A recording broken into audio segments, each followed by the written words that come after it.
Jeudi 19 février 2026, bonjour à toutes et à tous. Nous vous retrouvons pour votre revue de presse économique du jour à travers les quotidiens L'Économiste du Bénin et celui du Togo. Bienvenue à vous.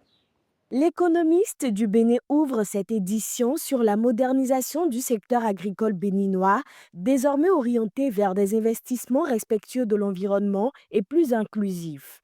Le Fonds national de développement agricole, avec l'appui de la KfW Banque de développement, a présenté les résultats de deux études consacrées aux investissements verts et à l'accès des femmes aux services financiers agricoles.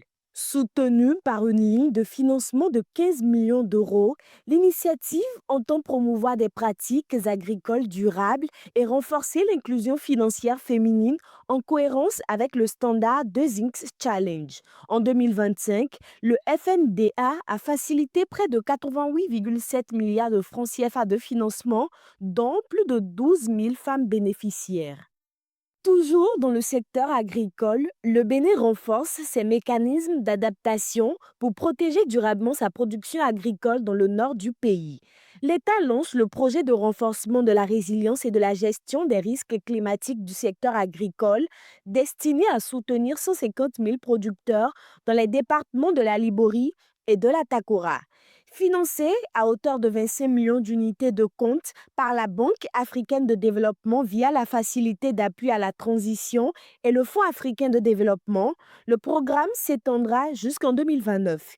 Il prévoit des formations aux pratiques climato-intelligentes, l'accès à des semences résilientes, la création de centres de résilience communautaire et l'utilisation d'outils numériques agricoles avec une attention particulière aux femmes et aux jeunes ruraux.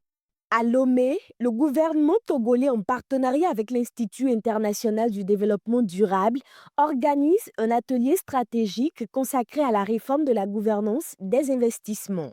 L'objectif, selon le quotidien togolais, est d'aligner les instruments juridiques nationaux traités, codes des investissements et contrats sectoriels sur le protocole d'investissement de la zone de libre-échange continentale africaine.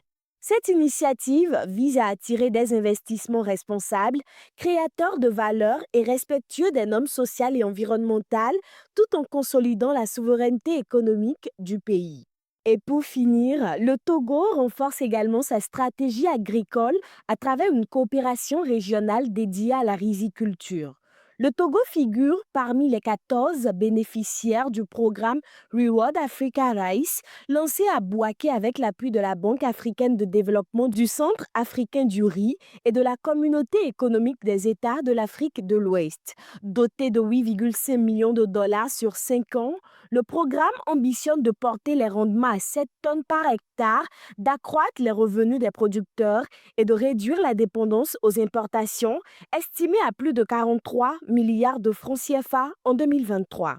Fin de cette revue de presse sur l'Économiste TV. Merci de rester connecté à l'essentiel. Agréable journée à toutes et à tous.